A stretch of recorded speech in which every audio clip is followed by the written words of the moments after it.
In a post-apocalyptic world filled with blood and dust, there exists a legend named Max Rockatansky.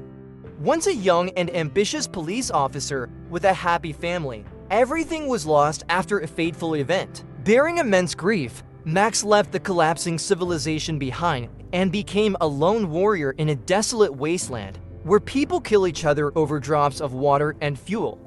Max fights not only to survive, but also to find a glimmer of hope in a brutal reality. What led Max to become the person he is today? And will Max find redemption, or will he be consumed by the harsh world he inhabits? To understand more about this, let's revisit the journey of Max Rockatansky through the first 4 installments of the Mad Max series. The Mad Max series is set in a fictional future in Australia, where fuel has become scarce and law and order are gradually breaking down. In the first film, the psychotic criminal Knight Rider has just killed the police officer escorting him and stolen a car to escape. Chasing him are 2 police cars. One officer pulls out a shotgun and fires, but Knight Rider sees and brakes in time, causing the shot to miss. Distracted, the officer at the wheel crashes into a signpost, while the remaining police car, closely tailing the target, suddenly has to swerve to avoid a child standing in the middle of the road, crashing into a telephone booth. Knight Rider, elated to have evaded the police so easily, suddenly spotted an interceptor in the distance. The man behind its wheel was none other than Max Rockatansky, an officer of the patrol unit. Knight Rider's demeanor quickly turned serious. He stopped joking with the girl beside him and sped directly towards Max. Max, seeing this, also accelerated to meet him head-on, his expression calm, showing no sign of stress or hesitation. Just seconds before a head-on collision, Knight Rider, finally intimidated, swerved first. Max immediately turned to pursue him. Realizing he couldn't escape, Knight Rider began to cry, to focus on the rear to notice a fallen fuel truck ahead. By the time Knight Rider saw it, it was too late. He swerved to avoid the truck, but couldn't dodge the oil drums behind it, causing his car and him to explode. Although Max's actions were heroic, he felt no joy, even contemplating quitting. His boss, Fifi McAfee, had to entice him to stay with an upgraded V8 Interceptor because he was the best officer he had. Fifi believed that people no longer believed in heroes, but he wanted to give them one again. That night, Fifi warned Max to be cautious as Knight Rider's racer friends were hunting him. Max simply smiled and said, "Then they'll join my collection of enemies." In a small town where Knight Rider's coffin was being kept, a group of bikers appeared en masse to bid farewell to their comrade. This was actually a notorious gang known as Tokader's Gang, consisting of over a dozen members. After the main event, they started causing trouble for the locals. A young man living next door was mercilessly teased and then chained to a pair of vehicles and dragged along the road. Horrified by this brutal act, a nearby couple hurried to their car to escape. Tokader, the gang leader, noticed and led his followers in pursuit. Within minutes, they easily caught up and destroyed the couple's car, and both the young man and woman were violently assaulted by Tokader's gang. Coincidentally, Max and his partner Jim Goose were nearby. While patrolling the highway, they came upon the assaulted young man running for his life. Driving further, they discovered the wrecked car and the distressed young woman curled up inside. Also, likely due to being high on drugs, one of the criminals, Johnny the boy, was still at the scene. Max quickly apprehended Johnny while Goose comforted and escorted the young woman back to safety. At the police station, while Goose was guarding Johnny, Fifi arrived and ordered his release. Due to threats from Tokader's gang, no victims or witnesses dared to testify against them, and therefore, by law, the police could not keep Johnny detained. Goose was outraged, unable to accept this because he had witnessed the woman's suffering. Seeing Johnny's smug satisfaction, Goose lost his temper and attacked him despite Max's and Fifi's attempts to restrain him. Ultimately, Johnny was still released from the police station, threatening revenge for today's events and for Knight Rider's death as he left. That night, while Goose was absorbed in the music at a nightclub, Tokader's gang secretly tampered with his motorcycle. The next morning, as Goose was speeding on the highway, the rear wheel of his motorcycle locked up, throwing him and the bike off the road. Struggling to his feet after the crash, Goose called for a pickup truck to take his bike back. On the way, the windshield of his vehicle suddenly shattered when a heavy object thrown from above hit it. It turned out that Tokader and Johnny had already ambushed him from a mound nearby. Caught off guard, Goose lost control of his vehicle, causing the pickup truck to roll over. The collision punctured the fuel tank, spilling gasoline all over him. At that moment, Tokader and Johnny approached from a distance. Hearing Tokader order him to set Goose on fire, Johnny panicked and refused because it wasn't what he wanted to do, but Tokader insisted. During the struggle, a match fell into some nearby dry grass, setting the vehicle ablaze. Max rushed to the hospital only to find Goose lying unconscious, his body so severely burned that he was no longer recognizable.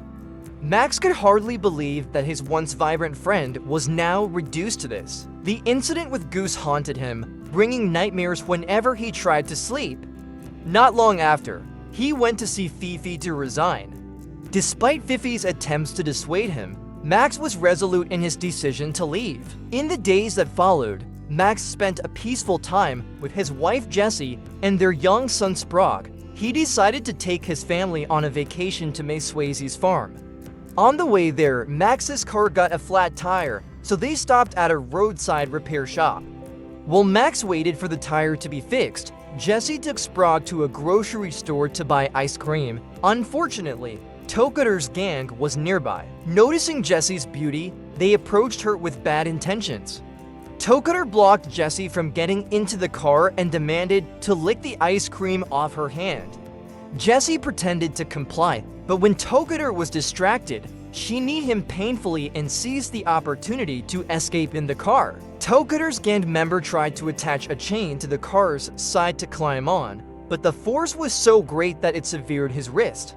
As soon as Jessie got back to the repair shop, she urgently urged her husband to leave. They hadn't gone far before Tokader's gang found them again.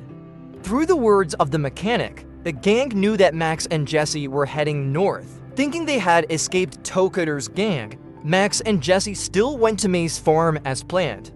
Hearing there was a small beach near the forest, Jessie suggested they go there, but since Max was busy fixing the car, she went alone. On her way back, Jessie felt she was being followed, and it didn't take long for her to realize it was Tokader's gang. She ran frantically.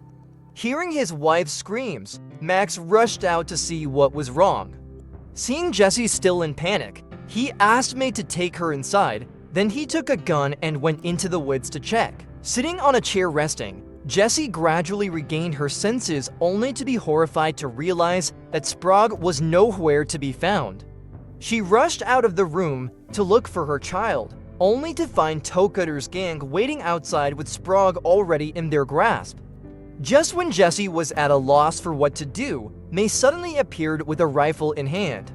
She demanded the thugs put Sprague down and then locked them in a room. Taking advantage of the moment before they could break out, May, Jessie, and her child hurried to the car and tried to escape. But since the car had not been fully repaired, it broke down after a short distance.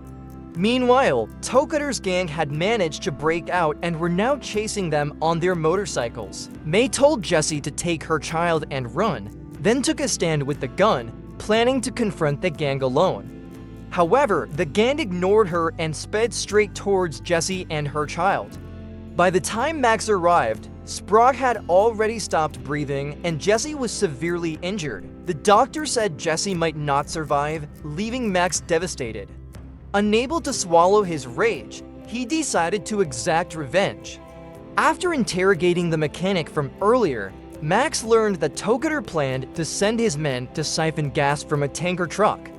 Max parked his car along the route they would have to take and waited in ambush. Max drove his V8 straight through their convoy, causing Johnny to lose control and crash to the side of the road. Seeing this, the rest of the gang sped up to chase him. Max led them to a bridge, then made a sharp turn and charged directly at them. Caught off guard, some of the gang members were thrown from the bridge and others fell from their bikes. When Johnny caught up, Max had already dealt with the gang members. Johnny immediately called Tokater to report the incident. Upon hearing the news, Tokater and his deputy, Bubba Zanetti, rushed to get their bikes and discovered two photos of Max and his family inside their helmet. Realizing they were being tracked, Tokater and Bubba sped away on the highway, with Max following at a distance. Suddenly, a fuel truck appeared ahead. Tokater and Bubba easily swerved around it, but Max had to wait for the truck to pass. After a while, Max spotted Johnny unconscious by the roadside, his motorcycle lying nearby. Max got out of his car to investigate, and suddenly a gunshot rang out, hitting him in the knee and knocking the shotgun from his hand. It was a trap set by Tokater and Bubba. Bubba then rode his motorcycle over Max's arm, causing him intense pain. Tokater told Bubba to stop toying around and finish Max off, but Bubba ignored him. As Bubba attempted to run over him again, Max managed to grab the shotgun and fatally shot Bubba. Seeing the situation turn dire, Tokater fled on his bike. Max, despite his injuries, got back into his V8 and chased after him. Tokater, terrified by Max's expressionless face, pushed his bike to its limits trying to escape. Suddenly, a truck horn blared in front, and Tokater couldn't avoid it in time, leading to him being hit into two pieces. Witnessing the scene, Max coldly drove on. At a bend in the road, he found Johnny's car, where Johnny was stealing shoes from a corpse. With a gun to his head, Johnny quickly argued that he hadn't killed the person, claiming that all the evil deeds were the work of Tokater's gang, not his. Moreover, he claimed to suffer from a personality disorder, so he deserved leniency. However, none of Johnny's pleas moved Max in the slightest. Max handcuffed him to a car leaking gasoline and put a lighter near it, then threw Johnny a hacksaw. Johnny had 5 minutes to cut off his own leg if he wanted to survive. Max turned and walked away, leaving behind a frantic Johnny amidst the ruins of a collapsing civilization. The second part of the series, titled The Road Warrior, begins with a man reminiscing about the legendary highway warrior, Max. In a world where only the adaptable and the brutal can survive, Max had been stripped of his family and happiness.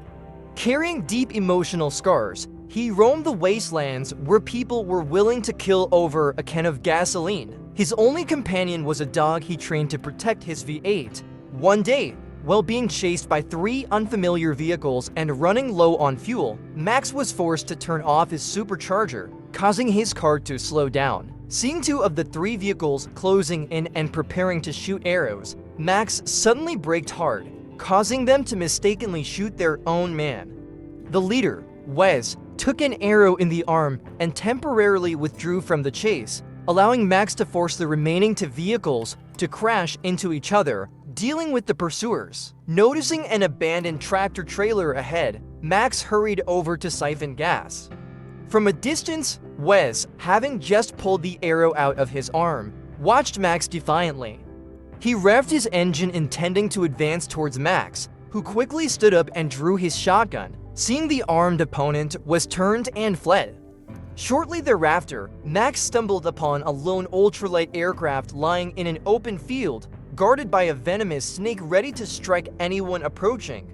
Max was about to kill the snake when suddenly a man with a crossbow emerged from a sand pit behind him and aimed at Max. Clearly, Max had fallen into the aircraft owner's trap. Just as the man was about to kill him to steal the gas, Max told him that his vehicle was rigged with a booby trap that would explode if tampered with.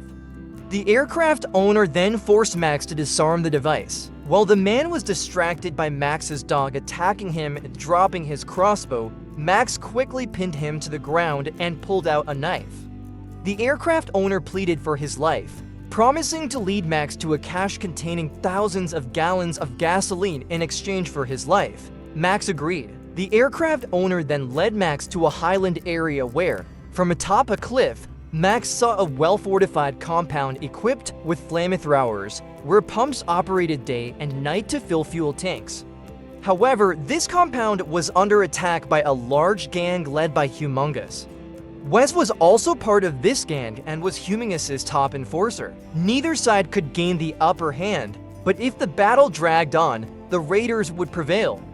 The compound's commander sent out people to find a large vehicle to transport the fuel and escape. 3 vehicles burst out of the compound and split in 3 directions, one heading towards the base of the cliff where Max was standing. Soon, this vehicle was caught by the raiders, and the man inside was pinned to the door by an arrow from Wes, while the woman was assaulted and killed by his henchmen. When the raiders nearly all departed, Max went down, dealt with the henchmen, and rescued the man pinned in the car door. The man thanked Max, but Max replied he did it only to get the fuel. The man then asked Max to take him back to the compound, offering as much fuel as he wanted in return. Max agreed to the deal, but unfortunately, the man died from blood loss soon after being brought back, nullifying their agreement. Furthermore, the people at the compound suspected Max of being in league with the raiders, so they decided to keep his vehicle and expel him. Just then, Humungus arrived with his troops to recruit. Seeing his people assaulted by the raiders, a boy from the compound, known as Feral Kid, threw a boomerang at them, accidentally penetrating the skull of Wes's lover. Wes erupted in fury and demanded that Humungus immediately attack the compound, but Humungus disagreed. On one hand, he promised the people of the compound that he would let them live if they left empty-handed. On the other, he told Wes to wait until they secured the fuel tank, after which he would allow him to seek revenge. Before leaving, Humungus gave the compound's residents 1 day to decide. The people of the compound split into 2 factions, a war faction led by Commander Papagallo, and a larger peace faction led by Big Rebecca. While the 2 sides argued, Max befriended Feral Kid, the boy with the boomerang, and gave him a toy Max had found. The war faction argued that even if Humungus kept his word, living by his conditions would mean resorting to theft and plunder. Moreover, the fuel was the only thing they could use to reach the promised land, a place bathed in sunlight, separate from the chaotic world outside. The peace faction countered that continuing to fight would weaken them daily while the raiders grew stronger. As neither side could persuade the other, Max suddenly spoke up, stating that he knew of a place with a big enough semi-truck that could carry their fuel and help them escape. Max agreed to help them drive the truck back, but in return, they had to give him his vehicle and all the fuel he could carry. With nothing left to lose, the people of the compound quickly agreed. That night, Max left the compound carrying for fuel cans. As he passed by where the raiders were camped, he accidentally slipped, causing a can to clatter loudly. Fortunately, Feral Kid, from a distance, mimicked the howl of a wolf, preventing the raiders from becoming suspicious. Max then sought out the airplane owner to take him to the semi-truck. The airplane owner only then realized that the shotgun Max had used to threaten him had been unloaded all along. Feeling they made a good team, he offered to accompany Max. Later, the airplane owner flew with Max back to the compound. Seeing Max driving the semi-truck, the Humungus gang gathered to attack and prevent him from approaching the compound. However, because Max's vehicle was so large and heavy, it crushed the blocking vehicles. A raider then shot an arrow at the truck's tire. Seeing this, the airplane owner quickly dropped a venomous snake, causing the raider to lose control and accidentally shoot his accomplice. Realizing they couldn't stop Max, Wes and 4 other raiders followed him, he drove into the compound, planning to open the gates from inside. However, apart from Wes, the other 4 were killed by the compound's residents, forcing Wes to abandon the plan and flee. With the semi-truck ready, the people of the compound planned to leave during the night. Knowing Max was a skilled driver, Papagallo wanted him to join them and take charge of the fuel truck. However, Max bluntly refused, stating he had everything he wanted. Recognizing that Max had experienced significant loss, which made him withdraw, Papagallo told him that everyone there had suffered, but as long as they were alive, they needed to live meaningfully. Seeing that Max still intended to leave, Papagallo did not hold him back. Feral Kid showed a desire to follow Max, but was coldly rejected by him. As for the airplane owner, he had fallen in love with a woman from the compound and decided to stand by the people there. Max drove away from the compound at dusk, prompting Wes to disregard Huminus's orders and pursue him. Despite Max's efforts to escape, Wes's enhanced vehicle was faster. Wes then managed to smash a steel pipe through Max's windshield, hitting his face, causing the V8 to swerve off the road and roll into a ditch. Wes sent his men to steal the fuel and capture Max alive. However, by the time they reached the car, Max had escaped and was hiding behind a rock. Trying to protect the vehicle, Max's dog was killed by the raiders. As the raiders tampered with the fuel tank, the booby trap on the car was triggered, causing it to explode. Believing Max had died in the blaze, and infuriated, Wes led his men away. Seeing the smoke from a distance, the airplane owner guessed what had happened and flew his plane to pick up Max. Max was treated and bandaged by the people of the compound. When he regained consciousness, he found them discussing their escape plan. Papagallo planned to drive the semi-truck to distract the raiders, allowing the others to escape. He instructed that if he didn't reach the rendezvous point by sunset, they shouldn't wait for him. At that moment, Max stepped forward and requested to drive the semi-truck himself, arguing that despite his injuries, he was still the best driver they had. After some hesitation, Papagallo accepted Max's offer and gave him a bag of shotgun shells for protection. However, he and a few volunteers decided to accompany Max. As soon as Max started the engine, Feral Kid also climbed onto the back of the truck to join him. Shortly after they left the gate, the humongous gang converged and attacked. As the raiders pursued Max and the others, the remaining compound residents began their escape. Some raiders noticed this and turned back to raid the compound for any remaining fuel. However, the compound residents had rigged the site with explosives, detonating it so that Humongous could not seize any of their oil. After the compound was destroyed, the chase with the semi-truck intensified. The airplane owner and the escorting party dropped fuel bombs on the pursuing raiders, destroying several vehicles. However, with the raiders both numerous and ferocious, equipped with crossbows on their vehicles, Max's side soon suffered severe casualties. Even Papagallo was killed by a crossbow bolt from Humongous. Seeing Humongous preparing to shoot another bolt at Max, the airplane owner dropped a fuel bomb, forcing Humongous to temporarily halt his vehicle. However, because he flew too close, his plane was also shot down. At this time, Wes and 3 other raiders had managed to climb onto the semi-truck. Max struggled with his shotgun, managing to kill two but still got wounded by Wes. Wes then climbed onto the roof of the cabin and smashed the front glass. Seeing this, Max suddenly braked hard, causing Wes to fall off the truck. As a raider vehicle equipped with a crossbow caught up, Max swerved the truck to dodge it. Thinking Wes was dead, he asked Feral Kid to retrieve a fallen shotgun shell in front of the truck to deal with the remaining raider. Unexpectedly, Wes suddenly emerged from underneath and grabbed Feral Kid's arm, forcing Max to grab the boy's legs to prevent him from falling. As the 3 struggled, Humongous's vehicle appeared. Unaware that Max had turned around, Humongous activated his vehicle's booster, propelling it forward rapidly. By the time Humongous realized something was wrong, it was too late. His vehicle crashed head-on with Max's truck and exploded, killing both him and Wes instantly. The collision also caused the semi-truck to overturn. It was then that Humongous's men discovered that the truck was not carrying fuel, but sand. Without their leader and nothing left to seize, they gradually retreated. The battle ended and Max, along with Feral Kid, crawled out of the overturned vehicle. Just then, the airplane owner arrived in his damaged plane, revealing that he had survived.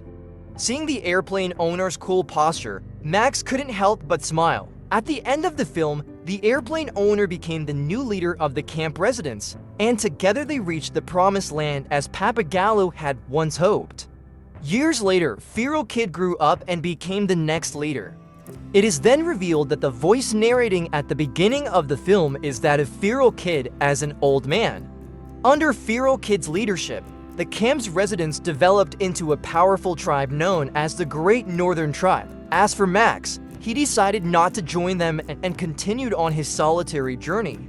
Clearly, this brave warrior could not let go of his past. The third part of the series, titled Beyond Thunderdome, takes place about 15 years after the events of the second film.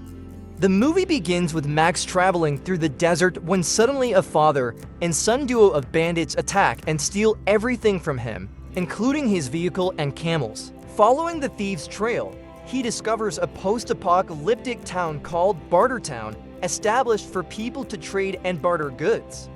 Max wants to enter to retrieve his belongings, but is denied entry because he has nothing to trade. So he used force to threaten the manager to let him in for an hour. Impressed by Max's combat skills, the manager thought Max truly had something to trade and offered him a deal: 1 day's work in exchange for his stolen stuff. Max agreed to the arrangement. The manager then took Max to meet Andy Entity, who had built and ruled Bartertown. Without any fuss, Andy Entity had her henchmen test Max's combat skills.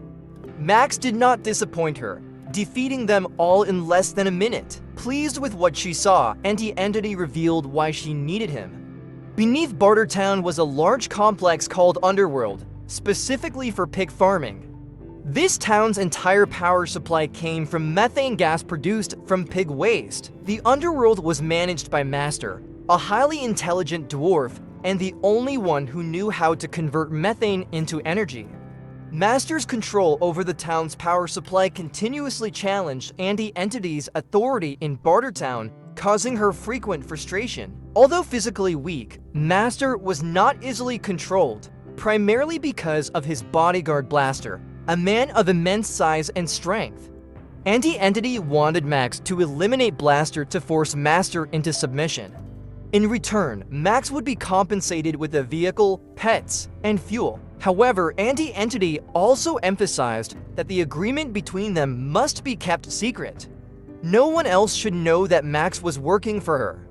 After agreeing to Andy Entity's condition, Max disguised himself as a pig manure worker to get close to Blaster and find his weakness. While there, Max met Pig Killer, a man condemned to forced labor in the underworld for life because he had killed a pig to feed his family. Coincidentally, the vehicle stolen from Max had ended up in Master's possession. Knowing Max was the original owner of the vehicle, Master forced him to dismantle the explosive device under it. During this process, Max accidentally triggered an alarm, causing Blaster to clutch his head in agony. Max realized that Blaster's weakness was his sensitivity to loud noises. Andy Entity demanded that Max kill Blaster in a fair fight. According to Bartertown law, any disputes in the town are to be resolved in the Thunderdome arena, where 2 men enter, but only 1 can leave. There are no referees, no appeals, no pardons. This is the least troublesome way to eliminate Blaster. Max seized the opportunity when Master and Blaster paraded on the new vehicle to reclaim his own. Seeing this, Master became enraged and ordered Blaster to break Max's neck. Just then, Andy Entity's men quickly drew their guns to intervene. Knowing he had to follow the rules to deal with Max, Master demanded that Blaster fight Max in the Thunderdome, unaware that he had fallen into a trap. Indeed, if it were a fair fight, Max would be no match for Blaster, but he had hidden a whistle on him. When the whistle blew, Blaster immediately lost his ability to fight back, allowing Max to easily knock off Blaster's helmet with a hammer. Just as Max was about to deliver the final blow, he saw Blaster's face and realized that the formidable guard was mentally just a child. Seeing Blaster in danger, Master rushed into the arena begging for his life. Witnessing Max hesitate, Andy Entity's crowd urged him to kill, but Max told them that this was not part of their deal. Hearing the word deal, Master understood everything and furiously declared he would no longer provide power to the town. Knowing that forcing Master was the only way to continue using him, Andy Entity ordered her people to shoot an arrow at Blaster, killing him instantly. Without Blaster's protection, Master was easily humiliated, threatened, and forced to serve as a slave for them. Since Max had broken his deal with Andy Entity, and in Bartertown breaking a deal is considered a grave offense, he had to face banishment as punishment. He was tied up, blindfolded, and placed on the back of a horse that was sent off into the desert. Only after the horse died from thirst and exhaustion was Max able to free himself from his bonds. However, due to lack of water, he soon fainted after walking only a short distance. While unconscious, Max was rescued by a girl named Savannah Nix and taken to an oasis hidden in the desert. This oasis was inhabited by the Lost Tribe, a group consisting entirely of children and teenagers. Many years earlier, following a nuclear disaster, a pilot named Walker had gathered some people to escape by plane, but due to some mishap, the plane crashed near this oasis. The survivors had initially planned to settle at the oasis permanently, but over time, they yearned to return to the civilization of the cities. One day, Walker decided to take 20 adult refugees on a journey to find other survivors. The children in the Lost Tribe are the descendants of those refugees who were left behind at the oasis. They still pass down Walker's promise that one day he would return to take them back to the Promised Land. Due to his resemblance to the long-lost pilot, the children mistakenly believed Max to be Walker and thought he had returned to fulfill the promise. Reluctantly, Max had to tell them that he was not Walker and that the future land they longed for no longer existed. Max advised the children to abandon their futile dreams and settle in the oasis. However, led by Savannah, a group of them refused to believe him and were determined to venture out in search of civilization. Max tried to stop these kids, even resorting to tying them up, but they eventually escaped while he was asleep. Worried about the dangers they might encounter, Max led 3 other children into the desert to find them. When they located Savannah's group, they were struggling in quicksand, clinging to each other to avoid being swallowed. Although Max rushed to help, one of the children tragically died. Realizing they were close to Bartertown and knowing that Savannah's group would not give up their quest for civilization, Max devised a plan to rescue Master, believing he could help recreate the dream land for the children. They successfully sneaked into the underworld through ventilation ducts. The smallest child was sent to contact Pig Killer, so when Max lured the guards away, he could secretly help Master escape the cage. Before they could celebrate their escape from the guards, Andy Entity's forces appeared en masse, prompting them to hijack a train and flee. As they fled, the train destroyed the entire energy conversion plant, plunging Bartertown into chaos. Andy Entity then ordered her troops to capture Master alive and kill everyone else. A desperate chase ensued. Just as Max's group briefly evaded their pursuers, they hit a dead end. Coincidentally, the Son of the Sky pirate from the beginning of the film appeared there to rob them. Seeing Andy Entity's massive forces in the distance, the kid swiftly retreated to his hideout. Max pursued him and encountered the man who had stolen his car and camel, leading to the subsequent troubles. Knowing he had an airplane, Max coerced him to help them escape. Overloaded, the plane struggled to take off until Max threw out the cargo. However, by then, the plane was running towards a cliff, and they had to turn around, but Andy Entity's forces blocked the way back, leaving no runway for takeoff. To help the group escape, Max decided to sacrifice himself by driving a stolen vehicle directly at the pursuers. Thanks to Max clearing the way, the airplane successfully took off, carrying everyone to safety. As for Max, he was left surrounded and faced Andy Entity's wrath alone. Unexpectedly, Andy Entity spared his life, partly out of respect for his bravery, and partly because she realized how similar they were to each other. At the end of the film, the Savannah group reached the ruins of Sydney and established a new tribe on the remnants.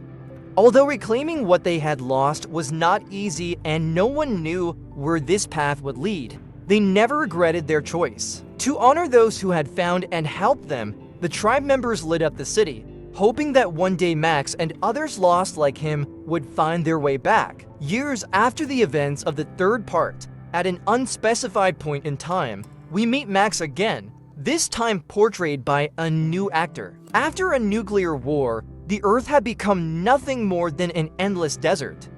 Food, water, and fuel had become the most valuable assets on the planet.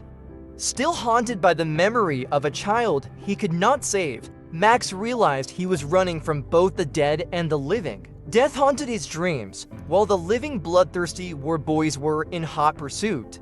The film starts immediately throwing the audience into frantic highway battles. Outnumbered, Max's vehicle is hit by an explosive spear and flips over, leading to his capture and transport to the stronghold of a notorious warlord named Immortan Joe, the wealthiest man in the wasteland. High atop steep rocky peaks, Joe held everything in his hands.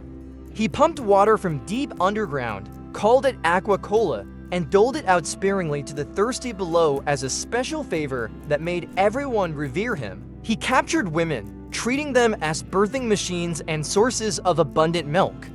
Joe ruled over the peaks draped in greenery, commanding fleets of fuel-filled war rigs. Undeniably, he was the king of this land. Under Joe's command was a suicide squad of war boys who had captured Max. They were thin, sickly, yet wildly brave.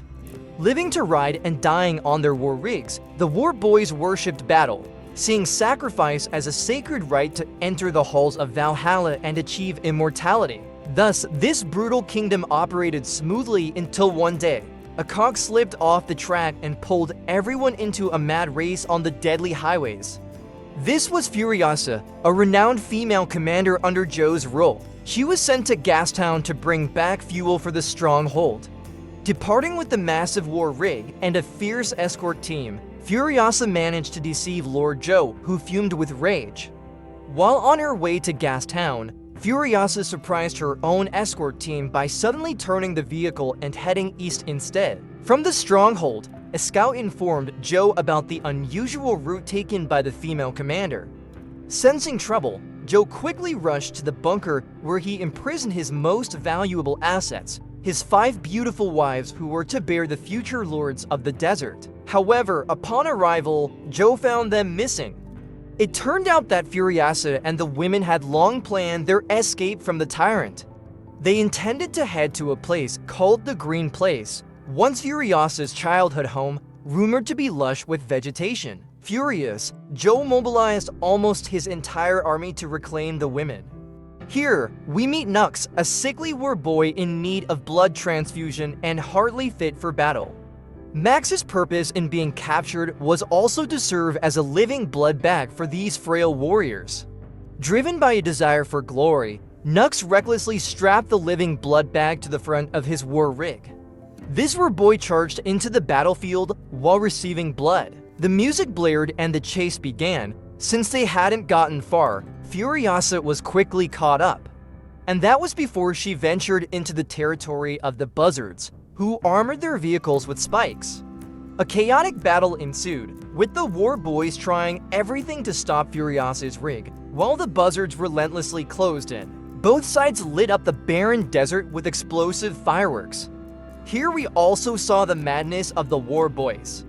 Facing imminent death, they would spray their mouths with shiny chrome, shouting loudly for all to witness, before orchestrating the most spectacular end for themselves. Unlucky for Joe, no matter what tactics his army used, they could not stop Furiosa's monstrous iron-made war rig. The vehicle she drove was one of the most powerful war machines, and Furiosa was also the fiercest female commander. At this moment, the chaotic battle was interrupted by a massive sandstorm.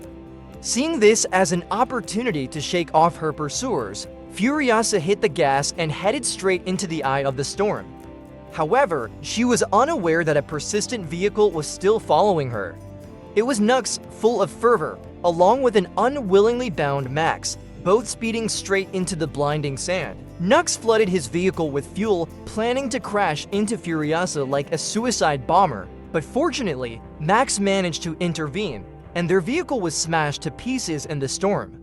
Awakening, Max tried to flee but realized he was still chained to Nux by the blood transfusion line. As he struggled, Max spotted a silhouette in the distance. It was Furiosa. Her war rig had also paused to clear the sand from its engine. Here, they confronted each other, and it was revealed that one of them was pregnant explaining why the tyrant was so desperate to chase them down. After a tense standoff, nearly costing Max his life, he managed to climb aboard the rig and drive away. Max had no personal stake in Joe's family affairs, but unfortunately, the war rig was configured to operate in a way only Furiosa knew. Reluctantly, Max had to let everyone aboard to continue the journey towards the green place together. Nux, still eager to prove himself, quickly jumped onto the back of the vehicle unnoticed. However, this inexperienced youth still couldn't find his moment of glory. After failing to assassinate Furiosa, he was thrown from the vehicle by Joe's wives, who did not miss the chance to hurl insults at their cruel husband. Speaking of Joe, this time he mobilized an even greater force, including his most powerful war rigs. Anticipating a challenging journey, Furiosa had long prepared an escape plan. She had made a deal with a motorcycle gang to exchange all her fuel for a safe passage through their territory. Of course, since she hadn't reached Gastown yet, she didn't actually have the fuel she had promised.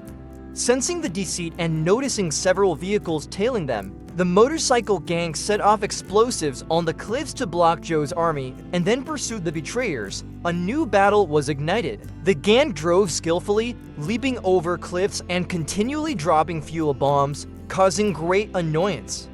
Not to be outdone, Furiosa and Max showcased their sharpshooting skills, hitting their targets with remarkable accuracy and quickly outdistancing their foes. On the other side of the cliff, only Joe's vehicle was capable of navigating the steep, crumbled path. Having obtained a piece of the wives' clothing, Joe allowed Nux to join him. Thus, having dealt with the motorcycle gang, Furiosa found herself once again pursued closely by the tyrant, determined to reclaim his property. Quick to prove himself, Nux eagerly asked to jump onto the enemy vehicle to earn recognition from Immortan Joe, whom he worshipped, believing that Valhalla would welcome him. However, upon transferring, he immediately became a laughingstock when he tripped and fell right in front of the warlord. Disappointed, Joe approached Furiosa himself. Luckily, at that moment, Angharad, one of the wives, quickly used her pregnant body to shield herself against Joe's gun, preventing him from firing. Just when it seemed the danger had passed, a tragic accident occurred. While attempting to climb back onto the vehicle, Angharad was wounded in the leg, stumbled, and fell under Joe's oncoming war rig at high speed. Screaming in agony over the loss of his unborn child, Joe vowed revenge. After Angharad's death, the other wives panicked, with some even considering returning to Joe to save their own lives. However, they all knew that returning to the Citadel meant nothing but suffering and that they would be treated merely as breeding machines. With heavy hearts, they continued forward. Their journey unexpectedly gained a new member, Nux. After his humiliating performance, the frail boy became despondent and lost his will to live. However, capable, one of the wives found and comforted him. Her kindness gradually changed Nux. Adding the anemic warboy turned out to be beneficial as the group needed a skilled mechanic. That night, when the war rig got stuck in a muddy swamp, Nux cleverly tied the vehicle to a nearby tree and pulled it out, saving everyone from a dire situation. Here, we also see how formidable Max's combat skills are. Walking alone into the fog with a gasoline can, he ambushed one of Joe's war rigs and retrieves all the ammunition needed for the subsequent battle. Escaping the dark swamp in their vehicle, they draw ever closer to the promised land. Aboard, Max continues to be haunted by dreams of the child he couldn't save. Not a single sleep goes by without these haunting memories tormenting the lone warrior. Furiosa notices this, and for the first time, they engage in a deep conversation. It turns out she was also taken from her homeland as a child by Joe, and she too has family members she couldn't protect. The green place is her birthplace, a beautiful location now vague in her memory. Max and Furiosa are similar. Both are seekers of redemption from their haunting pasts, searching for their existential meanings amidst the apocalypse.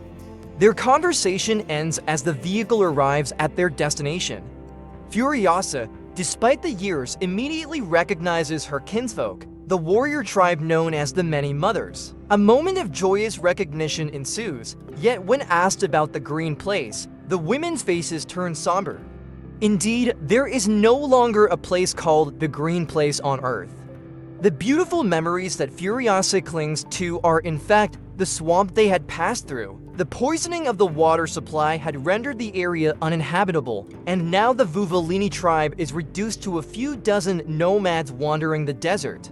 They preserved seeds because the land no longer had enough nutrients for cultivation. Overwhelmed with despair, Furiosa collapsed onto the sandy ground, screaming in agony. Her homeland was lost, and the grueling journey seemed all for naught.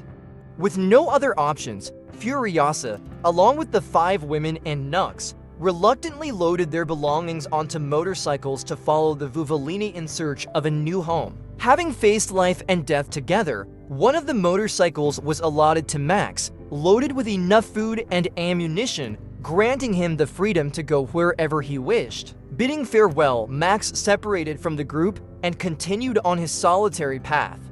However, just as he was about to leave, the vision of the child appeared again. In his hallucination, he saw it following Furiosa and the women, signaling to Max that he needed to help these people find a better sanctuary to atone for past mistakes that still haunted him. After some reflection, Max decided to catch up to Furiosa and propose a wild plan. Indeed, the plan was madness. They would take advantage of Joe's absence, with nearly all his forces outside the citadel, to turn around and seize his throne. There, trees, water, and fuel existed, essentially the green place, if they continued forward.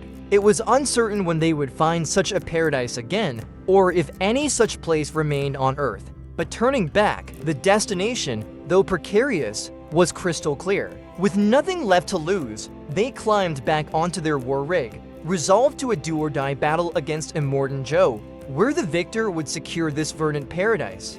The tyrant was no ordinary foe. Spotting the war rig making a U-turn, he quickly surmised Max and Furiosa's plan. As the music merged with the roaring engines, the final battle commenced. Using their usual tactics, the war boys attempted to cut off Furiosa's metal beast and damage its wheels. They sprayed fuel into the engine to ignite it and gain speed, but Nux was equally determined, overheating the war rig's engine to create an intensely tight race. Meanwhile, the Vuvalini and Max provided support with guns and motorcycles as they were seasoned warriors, trading one bullet for one life.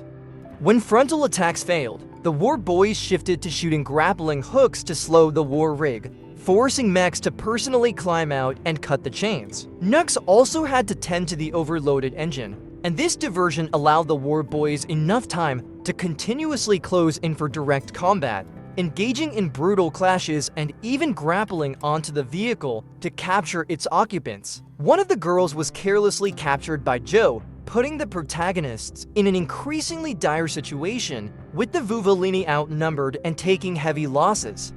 Max was unable to manage the crisis, and meanwhile, Furiosa was struck by a critical blow to her side. Luckily, Nux had finished repairing the engine, and the war rig was able to accelerate again. The group quickly approached the cliff they had passed earlier on their journey. The problem now was that one of the 5 girls had been captured by Joe, whose vehicle possessed tremendous horsepower, potentially overpowering Furiosa's. Out of options, the warrior woman asked Nux to take the wheel so she could jump onto Joe's vehicle. Max engaged in a fierce one-on-one battle with Rictus Erectus, the tyrant's towering and muscular son. Boarding Joe's vehicle was no easy feat, but one of the wives pretended to surrender and then helped Furiosa climb aboard. Once inside, Furiosa made the tyrant pay for all his misdeeds.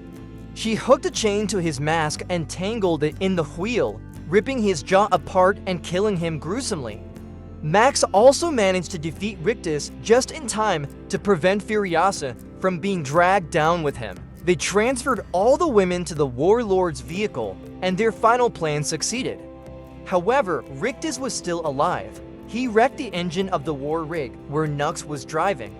Seeing the sparks fly, Nux realized his end had come. Pointing at Capable, the girl he had grown to love, the only person in this harsh world who showed him kindness, Nux sharply turned the steering wheel, flipping the war rig to block the road and allow Furiosa and Max to escape.